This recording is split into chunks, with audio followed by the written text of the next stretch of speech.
Remember, a Hallmark card when you care enough to send the very best.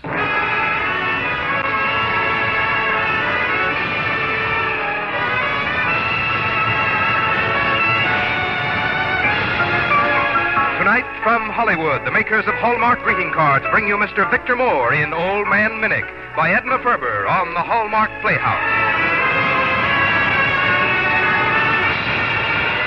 Each week, Hallmark will bring you Hollywood's greatest stars in outstanding stories chosen by one of the world's best-known authors, the distinguished novelist, Mr. James Hilton.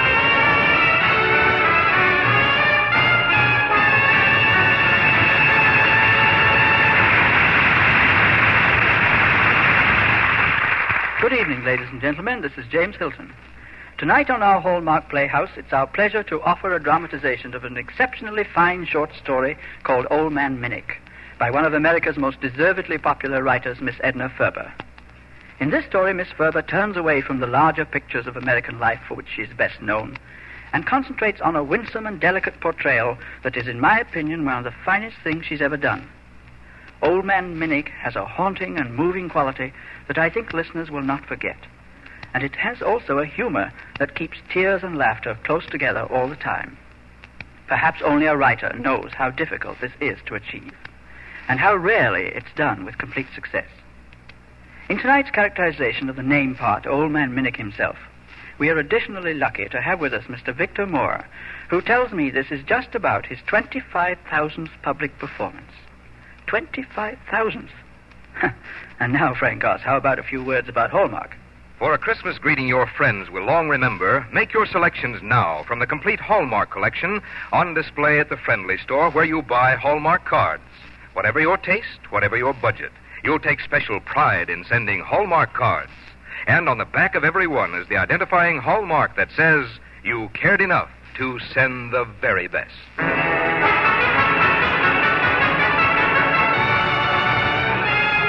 Hallmark Playhouse, starring Victor Moore in Old Man Minnick by Edna Ferber.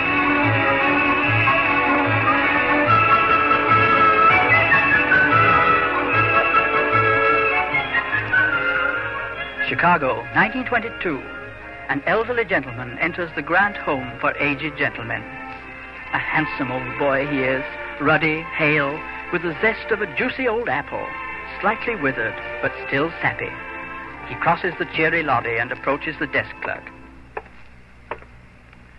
My name is Minnick, Thomas Minnick. Do you have a vacancy? How old are you, Mr. Minnick? 70, but I'm still going strong. I hope you won't mind a few questions. We have to have certain information before we can admit you. Any children? Well, I have my son George and his wife Nettie here in Chicago. And they're not able to support you? Oh, yes, but let me explain. You see, my wife... You have a wife? No. Ma died about 9 months ago.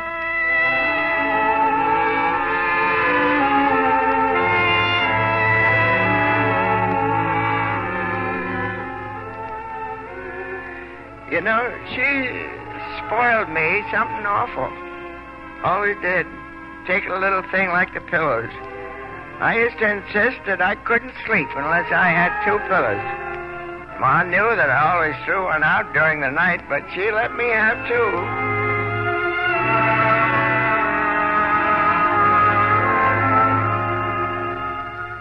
We were married 40 years when Ma had those 2 pillows all to herself. 3 months of suffering, but not complaining. She always had a smile for me when I came into her room.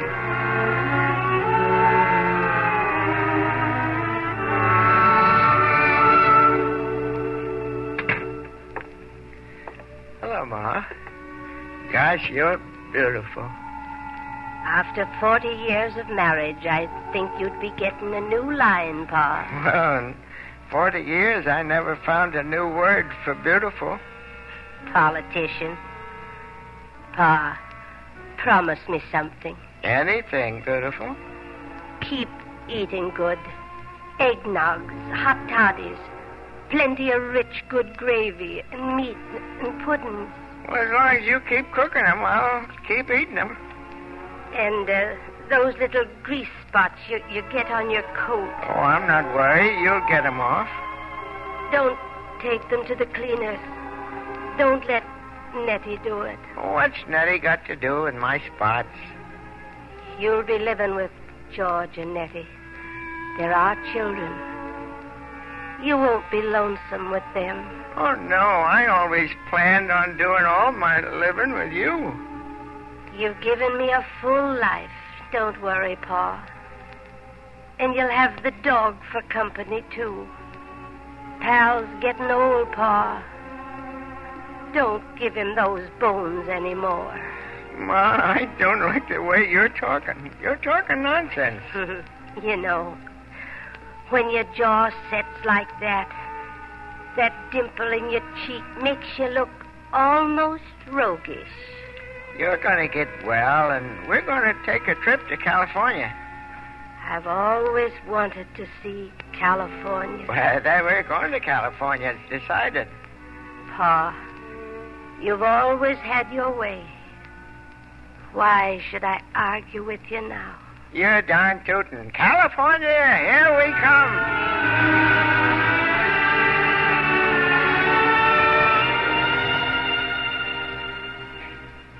George, I just can't understand. I always figured I was going first. I know how you feel about Mom. But you have to face reality, Dad. I've sold the house. You'll have an income of $500 a year. Nettie and I have talked it over, and we want you to move into our apartment with us. That's right, Father. We want you to feel what's ours is yours. Well, thanks, Nettie. I won't be in your way. Besides, I'm pretty handy with a hammer. Remember the woodshed I built for Ma last year? Of course, the door didn't work, but it sure was a good-looking shed. Now, Dad, take it easy. Relax. We don't expect you to work for your keep. Father, we would have given you the front bedroom, but the one in back is so small we couldn't get the twin beds in there. Oh, the back bedroom's fine, Nettie. I'm grateful. You know, a man's twice blessed when he gets married and has a child. And you've been married 3 years, Nettie. When are you and George going to... Father, I put 2 pillows on your bed just like Ma used to. Gosh, you're thoughtful. Pal can sleep with me. Pal? Oh, but Father, we can't have a dog here. They don't allow them in apartments. But Pal's been with us for 15 years. Dad, we have a lease. We couldn't move just on account of a dog. Well, that sort of puts me in an awful spot, doesn't it? Well, you could give him to a friend, couldn't you? Nobody would take him. He's too old. Well, that's just it, Father. He's so old. Wouldn't it be better to do the humane thing? Oh, no, I couldn't do that. I could understand it better if somebody wanted to do that with me, but not with Pal. I don't think he's ready to die, or he would have died. But, Dad, you could put him in a good animal shelter. No, I couldn't do that either. That's just like sending him to an old man's home. Now, Father, we have to be sensible about this. Dogs are treated very kindly at the shelter. Yeah, but how much love do they get?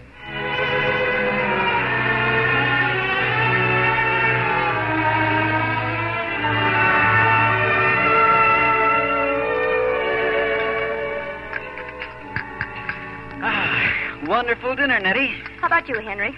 Grace, have enough? No, plenty, thanks. Oh, yes, fine. Well, I might have just one more piece of that ham. Father. Maybe a few sweet potatoes. Well, Father, you can have the ham if you want it, but you've had 1,200 calories already. I have? They sure cram a lot of those calorie things into a little piece of ham, don't they? You just listen to Nettie, Mr. Minnick. Calories are important. Yep, I guess so. I feel like one big healthy calorie. Well, shall we go into the front room, everyone? Well, fellas, how about a 3-headed pinochle game? Dad, the hunters dropped over to play bridge. Father doesn't play bridge. The evening paper's on the stand. Well, sit by the big lamp, Father. It's better for your eyes. There's nothing wrong with my eyes. I can hear pretty good, too. Come on, got the card table set up. Shuffle, Nettie. Nettie, have you heard? Alice Roberts is expecting again. She's the type. Not me. I just like to enjoy my home and rest for a while.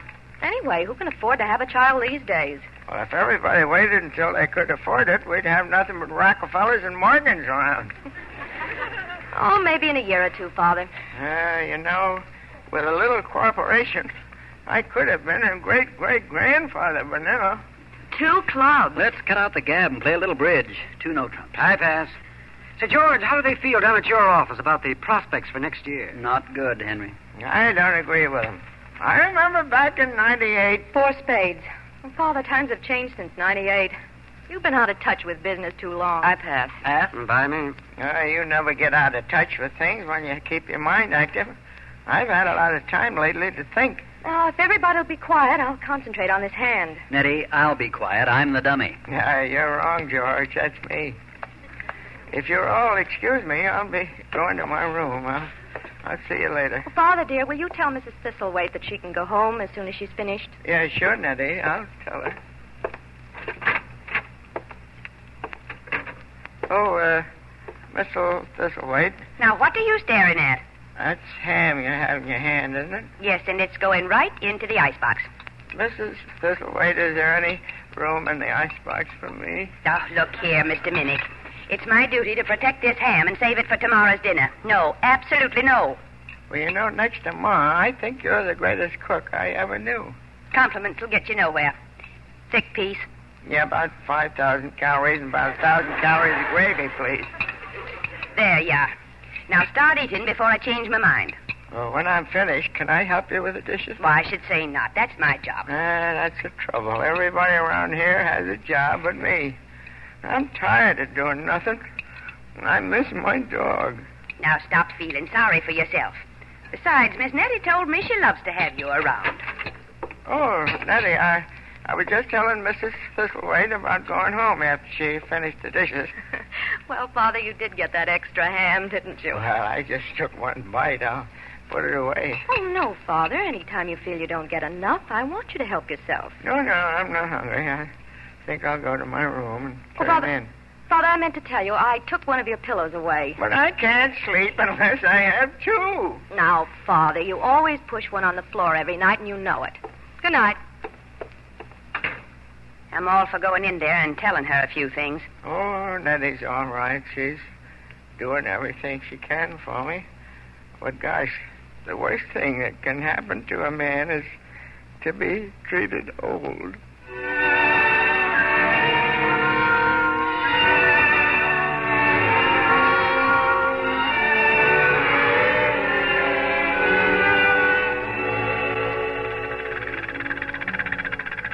Mr. Minnick, would you like to help me with the bastings on Miss Nettie's dress here? Yeah, delighted. Of course, I expect to get regular assistant sewers' wages for this, Miss Cora. Well, I guess you don't need any wages. I guess you're pretty well fixed. Oh, I got an income. I can't complain. Complain? Well, I should say not. With me, it's different. Work all day to keep myself and nobody to come home to at night. Widow, ma'am? Yeah, since I was 20. Work. That's all I've had. And lonesome. I don't suppose you know what lonesome is. Oh, don't I? Well, maybe you do. I suppose living here like this with a son and daughter-in-law ain't so grand for all your money. Yeah, with an income like mine, I ought to spend my winters in the south of France. You ever been in France? I've never been any place. Just work. But I've always managed to keep my own little place that I could call home to come back to. Have men friends in the evening? No. Evenings I just cook and fuss around. Nobody to fuss for. But I'll fuss anyway. Cooking, that's what I love to do. Yeah? Eggnogs, hot toddies, rich gravy and meats and pudding? Oh, you bet. Plenty of good food. That's what folks need to keep their strength up. Uh-huh. I could sure use a little strengthening up myself. Thomas, you're making an awful mess of those bastings. Here, let me show you how. Uh-huh.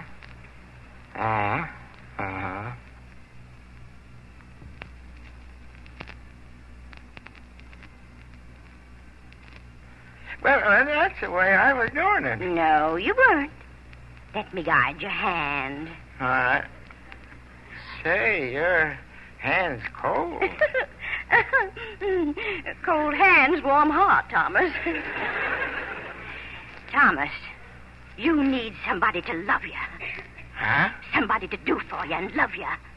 That's right. It was fate that brought me here to sew for Miss Nettie. You've just been a-waiting for me. Yes, I certainly have.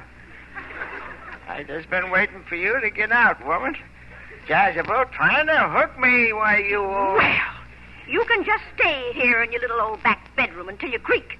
You look spry, Mr. Minnick, but you're just a cantankerous old man. And you talk too much. Goodbye.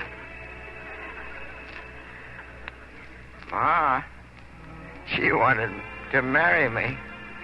How about that? There's no fool like an old fool. And she was awful old.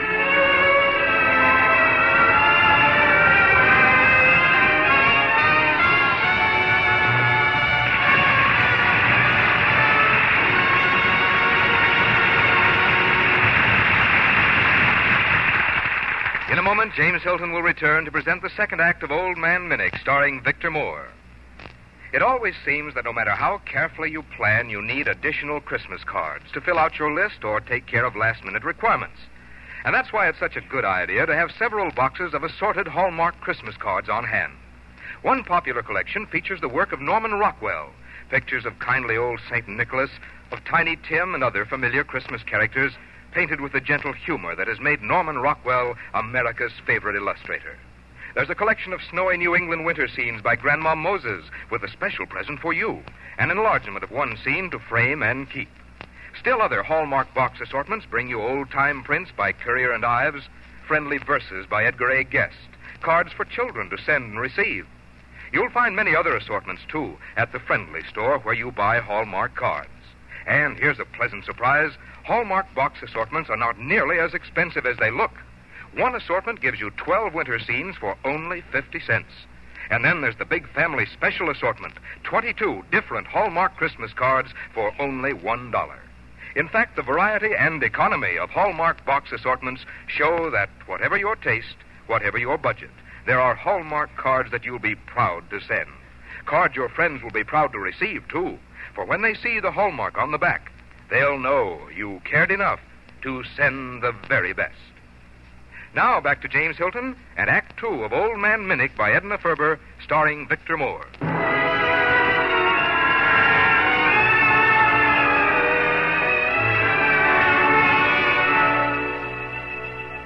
At the Grand Home for Aged Gentlemen, Old Man Minnick continues unfolding his story to the desk clerk.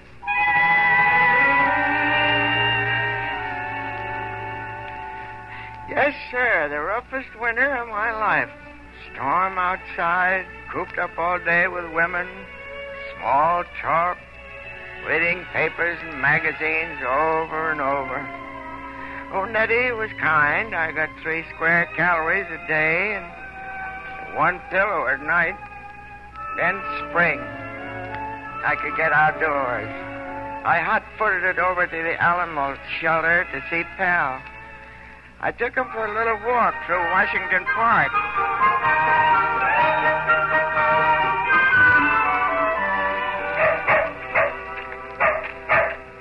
Say, you're awful fat and sassy for an old hound.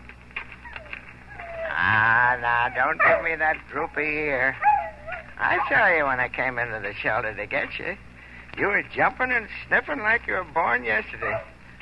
Is it spring, or do you kind of like where you're living? Seems like you'd miss me a little bit. Of course, I realize you've got all your pals over there to wag tails with. You got the run of the place, you old mutt. But you're not very tactful. You could give me the lonesome look. Pretend a little. I hear you haven't even inquired once how I am. Hey, pal, guys, you come here. Well, if I have to chase you, I can still do it.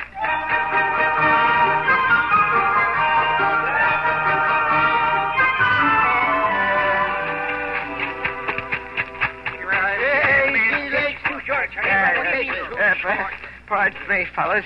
Did you see an old shepherd dog by here? Huh? Dog? Sure. He's sitting right over there by Hoskins. Why don't you sit down beside him? You're more winded than he is. Oh, thanks. Don't let me interrupt your conversation. As if you could. Hoskins, as I was saying, there'll never be a better ball player than Ty Cobb. Colton, by any chance, have you seen this boy, Babe Ruth? Oh, who's talking about home runs? Cobb's a clutch hitter. Ruth looks better striking out than when Cobb hits a double. Well, you can say what you want. These boys are all washed up. There's a rookie coming up you want to keep your eye on, Carl Hubble. Hubble? How can you whisper his name in the same breath with a big leaguer like Ruth? I ain't whispering, and I'm sharpening. How can you compare them? Hubble's a pitcher. And a hitting pitcher. Besides, did you ever hear of a player named Hans Wagner? That's different. Say, Mr. Minnick. Mine's Colton. You don't live at the Grand Home, do you, Minnick? No, the Grand Home? Well, we like to call it the club.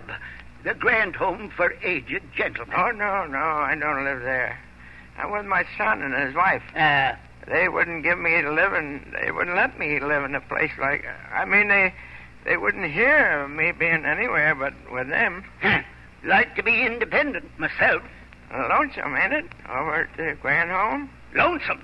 Say, I never was lonesome in my life, except for 6 months when I lived with my daughter and her husband and their 5 kids. Yes, sir. That's what I call lonesome. Well, I guess my children are more understanding. I'm completely happy with them. What do you do for excitement at the club? Anything we like. Smoke, play pinochle, shoot a little pool, shoot the bull. Right now, some of the boys are getting up a minstrel show. You don't say. Yeah. Well, I used to sing a little. Huh? Not baritone. Down by the old... Hold it! Boys, back him up. Down by the old mill stream. Take it, Minnick. Where I first met you. There you're in, Minnick. Be here for rehearsal tomorrow. Yeah, I'll be here. I'll be here every day. You fellas talk my language. You're here every day, aren't you? Yeah, well, as long as the weather's nice. When winter comes, we just do our cutting up inside the Grand Home. Yeah, from the look on your face, you're afraid of winter. Why don't you come and move in with us? No, I couldn't. No, why not? Be independent. Nobody to tell you what you can or you can't do. No, nobody to tell me what I can do, but I'm sure George and Nettie wouldn't want me to live in any public house. That's what I said before I moved. I've never been so happy in my life. Oh, thanks, Colton, but you don't know my children. They just wouldn't have it. But I'll be here tomorrow and the next day and the next. And when winter comes...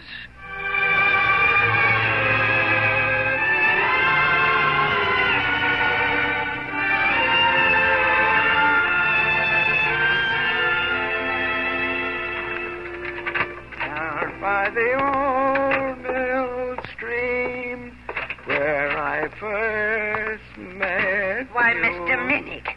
Well, you look like Mr. Spring himself. Oh, hello, Mrs. Thistlethwaite.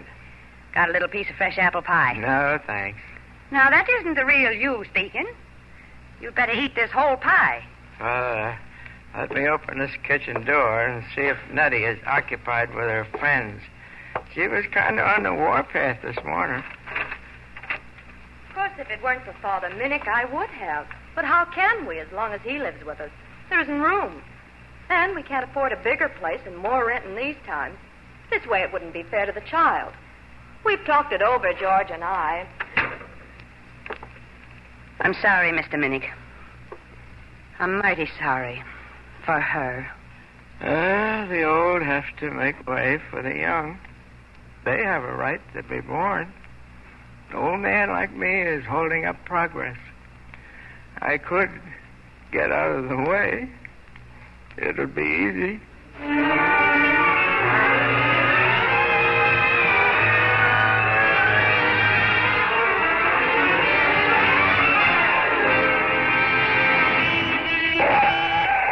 Hey, look out! You trying to get yourself killed? Then let me help you across the street. No, I'm not trying to get myself killed. I like living. I like the park and the trees and the club, the talk, the whole show. Stop by the Grand Home for Aged Gentlemen about a month and hear me sing in a minstrel show.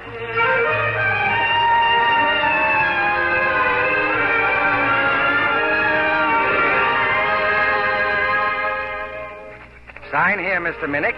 You're now a guest of Grant's Home for Aged Gentlemen. Oh, thanks. Oh, would you tell the housekeeper 2 pillows on my bed? And there'll be room for my dog, please? Yes, sir. Can I show you your room? No, that can wait. Right now, I'm going back to see Nettie. I owe it to her to tell her that I'm moving out. And I'm going to tell her right in front of her friends. It'll embarrass her, all right, but that'll save a lot of explaining later on. I don't think she'll be able to put off having that baby any longer. Say, mister. Yes, sir? Tell Colton and the boys to wait for me. I'll be right back. Down by the old mill stream where I first met.